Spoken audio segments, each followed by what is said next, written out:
मार्ग मंजिल पर पहुंचा वही मित्रों आखिरकार। तो डॉक्टर अम्बेडकर पर खूब मार भी पड़ी, लेकिन विश्व में उनका नाम नहीं हुआ।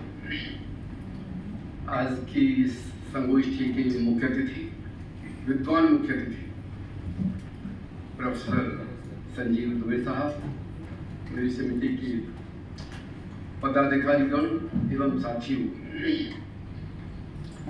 आज इस संगोष्ठी में बहुत सारी बातें नई हुई। डॉक्टर नीलावती मेघानी जी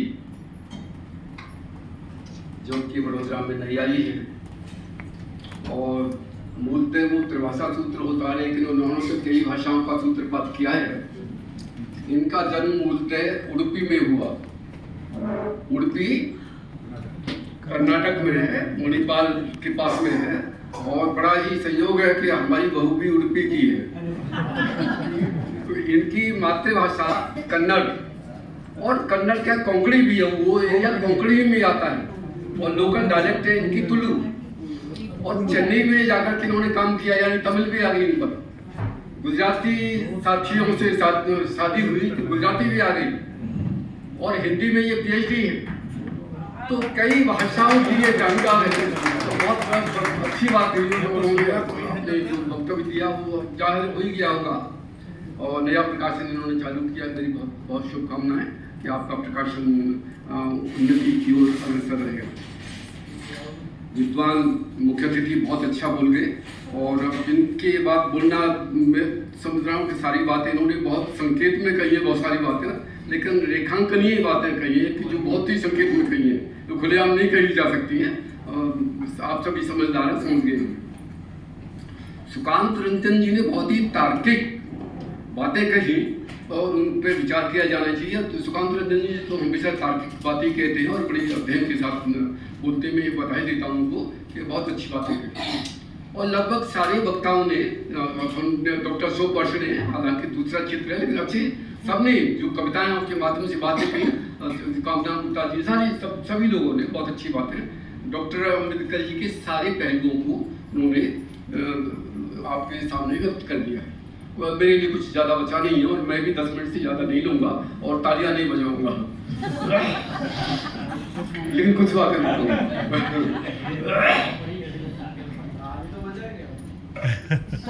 स्वदेशी पूज्यते राजा, विद्वान सर्वत्र पूज्यते।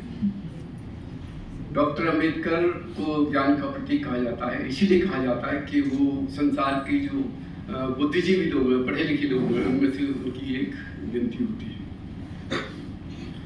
उनके 3 सूत्र थे कि शिक्षित बनो, संघर्ष करो, और संगठित बनो।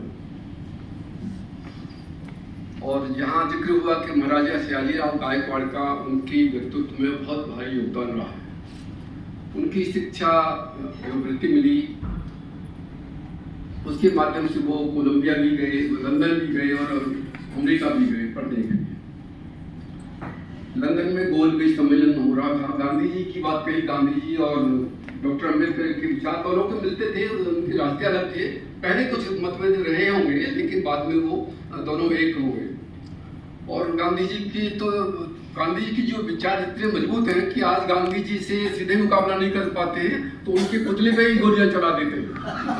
अलीगढ़ में पिछले साल उनके पुतले में ही वो गोलियां चला देते, क्योंकि उनका विचारों से तो वो उनकी जीत नहीं सकती। अम्बेडकर के जी के भी विचार ऐसे थे। तो गोलमेज सम्मेलन 1919 में था, और उन्होंने जो भाषण दिया, गांधी जी भी थे शायद, और उस दौरान लंदन में महाराजा सयाजीराव गायकवाड़ अपनी महारानी के साथ पहुंचे हुए थे। उनका भाषण, उनका व्याख्यान इतना प्रभावी था कि लंदन के सारे अखबारों ने दूसरे दिन मुख्य पृष्ठ पर वो छापा। जब सयाजीराव गायकवाड़ ने वो भाषण पढ़ा और देखा, अखबार देखे, तो उन्होंने तुरंत उसी दिन रात को एक रात्रि भोज आयोजित किया लंदन में, और जितने बार जो लंदन के जो विशिष्ट व्यक्ति थे उनको बुलाया, और डॉक्टर अम्बेडकर को भी बुलाया, महारानी भी थी। और उन्होंने जो भाषण दिया, उन्होंने कहा कि मैंने इस बच्चे पर, इस लड़के पर जो खर्चा किया था, उसकी भरपाई आज हो गई, और राजा क्या उस पर तो डॉक्टर अम्बेडकर के व्यक्तित्व में महाराजा सयाजीराव गायकवाड़ का बहुत भारी योगदान रहा है। मित्रों, उन्होंने कहा था कि शिक्षित बनो, और शिक्षित बनने के कारण ही उनका सम्मान पूरे विश्व में हुआ। और निश्चित है कि उनकी बात का सम्मान किया। और जैसा कि सुकांत रंजन ने बात कही थी, मेरिट वाली बात कही थी, तो उनके जो मैंने कहा कि जीवन में जिस पर पड़ी इतनी ज़्यादा मार, तो जो जिस विशेष वर्ग की बात की जाती है उसने खूब मार भी खाई है, खूब पढ़ाई भी लिखाई की है। इसलिए वो उनकी कट लिस्ट जो है इतनी ऊंची आ गई है कि आज उससे भी ईर्ष्या होने लगी। इसलिए कोटा में कोटा, सब कोटा जो चालू हुआ इसी वजह से हुआ है। खैर, और उन्होंने संगठन की बात कही। संगठन की वजह से ही मायावती 4 बार उत्तर प्रदेश की, जो कि इतना बड़ा प्रांत है कि उससे बहुत सारे देश छोटे, 4 बार मुख्यमंत्री बनी। और मुख्यमंत्री बनने में केवल उनके दलित वर्ग का ही योगदान नहीं था, उसमें सारे वर्गों का था। सतीश मिश्रा जी उनके सहायक थे। सतीश मिश्रा का भारी योगदान रहा मुख्यमंत्री बनाने में। तो उनके जो सपोर्ट किया, उनको जो समर्थन दिया, सारे समाज के लोगों ने दिया। और हमारे भारत की जो देन रही है कि हमारी आज़ादी की लड़ाई में सबका योगदान रहा, सबका योगदान रहा, चाहे हिंदू हो, मुस्लिम हो, सारे समाज का योगदान रहा है। हम कोई वर्ग विशेष की बात नहीं करते। आज जो बात हो रही है, नफरत वाली बात हो रही है कि और वो, सब बेकार की बात है। सारे लोगों ने, आज जो मुगल शासक थे उनके यहाँ हिंदू तोपची थे, और हिंदू जो राजा थे उनके यहाँ मुसलमान तोपची थे। तो सबके पहले भी मिली जुली बातें होती रही हैं। तो देश की आज़ादी में सबका योगदान रहा है। उसके मुझे आदम गौड़वी की कुछ बातें याद आती हैं। आदम गौड़वी ने कहा था, जो आज जो बात चल रही है उसकी बात,